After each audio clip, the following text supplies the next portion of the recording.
چکر دے دے کر مارنا اپنے دستوں کی تقسیم اور ان پر کنٹرول اس کی تربیت میں شامل تھا جو اسے باپ نے دی تھی۔ اس نے تجربے کار سردار کی نگاہوں سے مجاہدین کی ترتیب دیکھی تو اس نے محسوس کیا کہ مسلمان فن و حرب کے کمالات دکھا سکتے ہیں۔ ابو سفیان اپنی فوج کو مسلمانوں کے بالمقابل لے گیا۔ اس نے گھڑ سواروں کو مسلمانوں کے پہلوؤں پر حملہ کرنے کے لیے بھیجا۔ ایک پہلو پر خالد اور دوسرے پر اکرمہ تھا۔ دونوں کے ساتھ 100 گھڑ سوار تھے۔ تمام گھڑ سواروں کا کمانڈر عمرو بن العاص تھا۔ پیادوں کے آگے ابو سفیان نے 100 تیر انداز رکھے۔ قریش کا پرچم طلحہ بن ابو طلحہ نے اٹھا رکھا تھا۔ اس زمانے کی جنگوں میں پرچم کو دل جیسی اہمیت حاصل تھی۔ پرچم کے گرنے سے فوج کا حوصلہ ٹوٹ جاتا اور بھگدڑ مچ جاتی تھی۔ قریش نے جنگ کی ابتدا اس طرح کی کہ ان کی صفوں میں سے ایک شخص ابو عامر فاسق آگے ہو کر مجاہدین کے قریب چلا گیا۔ اس کے پیچھے قریش کے غلاموں کی کچھ تعداد بھی تھی۔ ابو عامر مدینے کا رہنے والا تھا۔ وہ قبیلہ اوس کا سردار تھا۔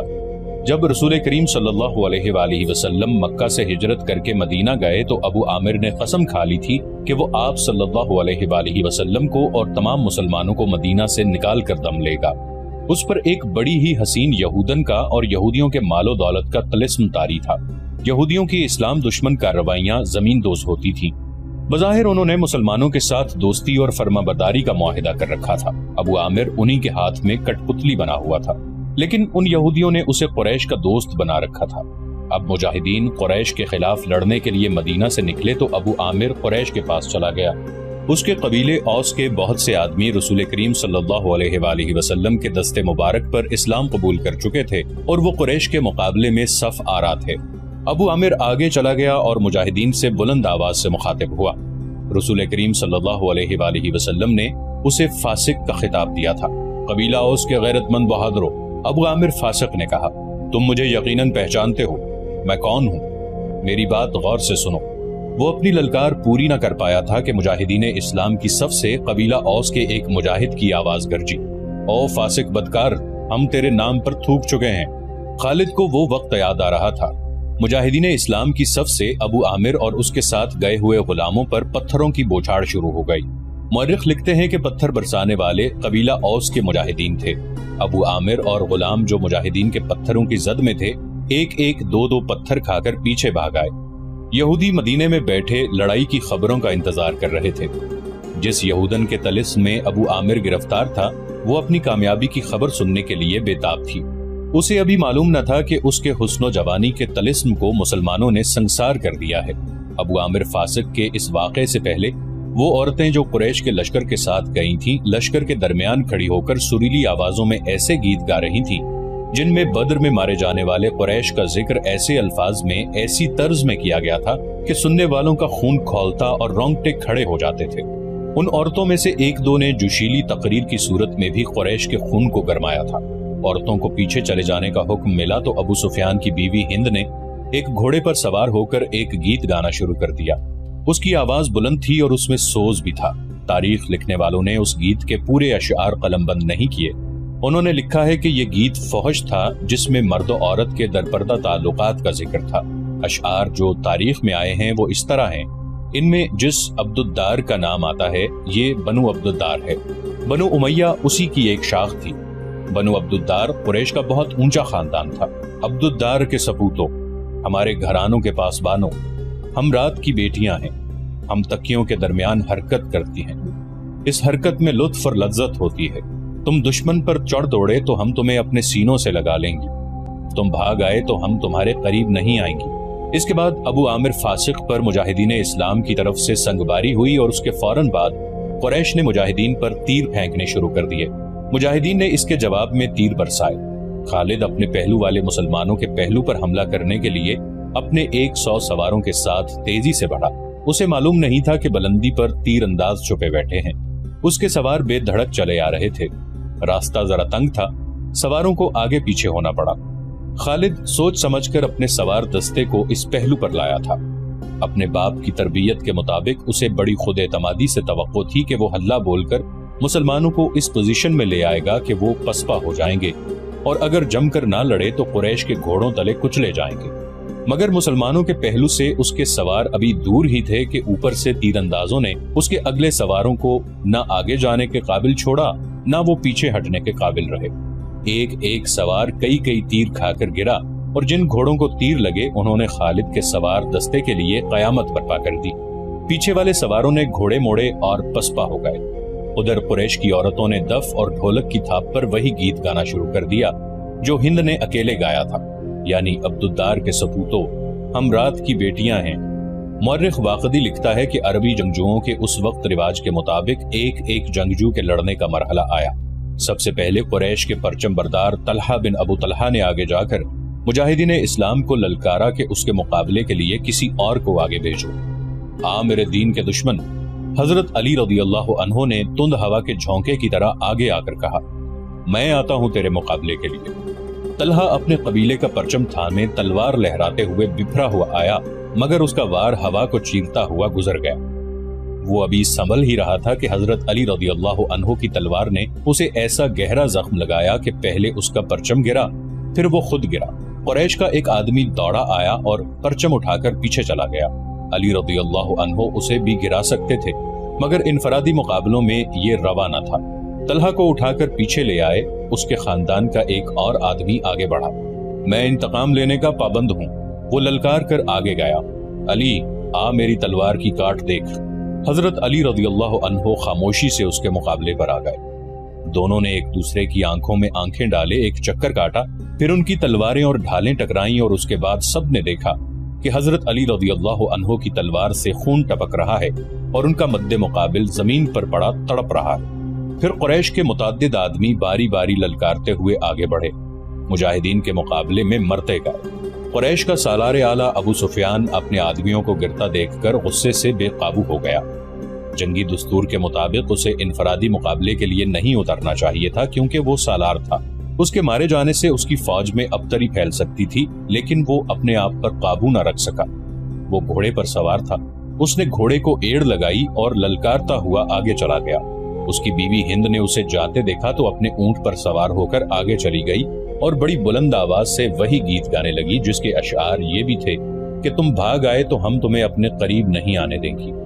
ابو سفیان گھوڑے پر سوار تھا، لیکن اس کے مقابلے کے لیے جو مسلمان آگے آیا وہ پیادہ تھا۔ تاریخ اسے حنظلہ بن ابو عامر رضی اللہ عنہ کے نام سے یاد کرتی ہے۔ ابو سفیان کے ہاتھ میں لمبی برچھی تھی۔ کسی کو بھی توقع نہیں تھی کہ تلوار والا پیادہ برچھی والے گھڑ سوار سے زندہ بچ جائے گا۔ ابو سفیان کا گھوڑا حنظلہ رضی اللہ عنہ پر سرپٹ دوڑا آیا۔ ابو سفیان نے برچی تول کر پھر تاک کر ماری، لیکن حنظلہ رضی اللہ عنہ پھرتی سے ایک طرف ہو گئے۔ اس طرح 3 مرتبہ ہوا۔ تیسری مرتبہ ابو سفیان کا گھوڑا نکل گیا تو حنظلہ رضی اللہ عنہ نے اس کے پیچھے دوڑ لگائی۔ گھوڑا رک کر پیچھے کو مڑا تو حنظلہ رضی اللہ عنہ اس تک پہنچ چکے تھے۔ ابو سفیان اسے دیکھ نہ سکا۔ حنظلہ رضی اللہ عنہ نے گھوڑے کی اگلی ٹانگوں پر ایسا زوردار وار کیا کہ گھوڑا گر پڑا۔ ابو سفیان دوسری طرف گرا۔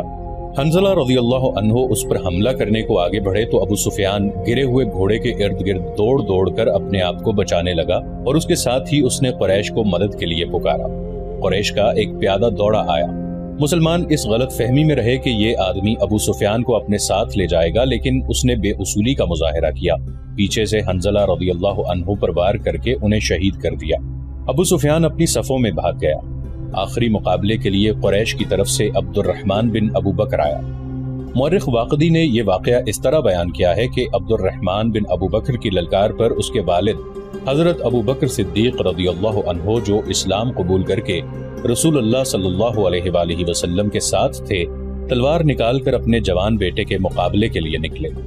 آگے آ مسلمان باپ کے کافر فرزند، حضرت ابو بکر صدیق رضی اللہ عنہ نے للکار کر کہا۔ رسول کریم صلی اللہ علیہ وآلہ وسلم نے دیکھا کہ باپ بیٹا مقابلے پر اتر آئے ہیں، تو آپ صلی اللہ علیہ وآلہ وسلم نے دوڑ کر حضرت ابو بکر صدیق رضی اللہ عنہ کو روک لیا۔ فرمایا، تلوار نیام میں ڈالو ابو بکر۔ رسول کریم صلی اللہ علیہ وآلہ وسلم نے فرمایا اور ابو بکر صدیق رضی اللہ عنہ کو پیچھے لے گئے۔ خالد کو جنگ کا شور و غل اب بھی سنائی دے رہا تھا۔ وہ منظر اس کی آنکھوں نے اپنی پلکوں میں محفوظ کر رکھا تھا۔ انفرادی مقابلے ختم ہوتے ہی قریش نے مسلمانوں پر حلہ بول دیا۔ رسول اکرم صلی اللہ علیہ وآلہ وسلم نے احد کی پہاڑی کو اپنے عقب میں رکھا ہوا تھا، اس لیے مجاہدین اسلام کو عقبی حملے کا خطرہ نہیں تھا۔ آمنے سامنے کا معرکہ خونریز تھا۔ مسلمانوں کی نفری بہت تھوڑی تھی۔ اس کمی کو انہوں نے جذبہ تیغزنی کے کمالات سے پورا کر دیا۔ اگر قریش کو نفری کی افراد حاصل نہ ہوتی اور وہ مسلمانوں کے آگے نہ ٹھہر سکتے، وہ نفری کے زور پر لڑ رہے تھے۔ خالد کی نظر رسول کریم صلی اللہ علیہ وآلہ وسلم پر تھی۔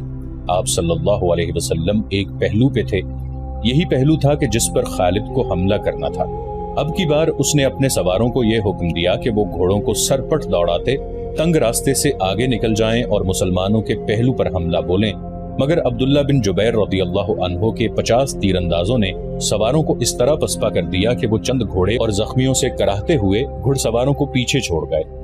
مارکا عروج پر تھا، صرف ایک آدمی تھا جو لڑ نہیں رہا تھا۔ وہ میدان جنگ میں برچی اٹھائے یوں گھوم پھر رہا تھا جیسے کسی کو ڈھونڈ رہا ہو۔ وہ وحشی بن حرب تھا۔ وہ حمزہ رضی اللہ عنہ کو ڈھونڈ رہا تھا۔ حمزہ رضی اللہ عنہ کو قتل کرنے کے لیے اس کے لیے 2 انعام تھے، ایک یہ کہ اس کا آقا اسے آزاد کر دے گا، اور دوسرا ابو سفیان کی بیوی ہند کے وہ زیورات جو اس نے پہن رکھے تھے۔ اسے حمزہ رضی اللہ عنہ نظر آ گئے۔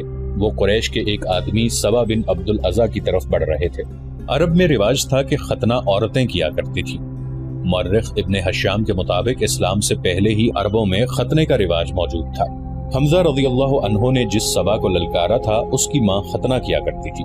ختنہ کرنے والی کے بیٹے، حمزہ رضی اللہ عنہ نے اسے للکارا، ادھر آ اور مجھے آخری بار دیکھ لے۔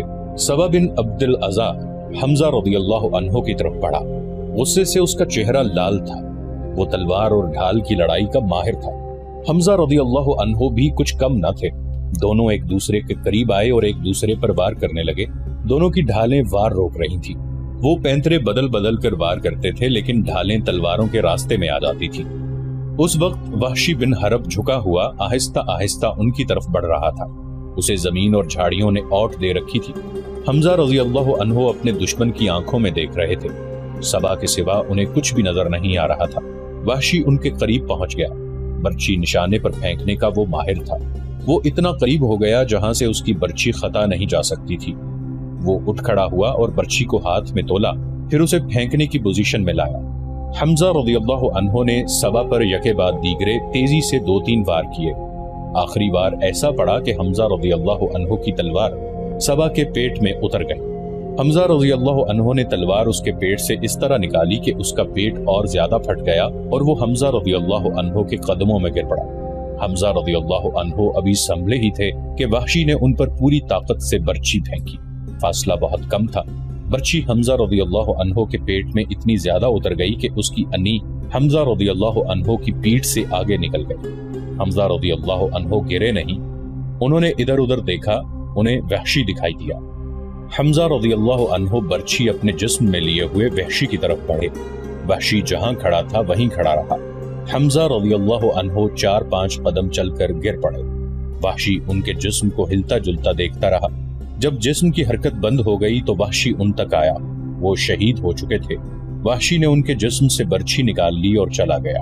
اب وہ ہند اور اپنے آقا جبیر بن مطعم کو ڈھونڈنے لگا۔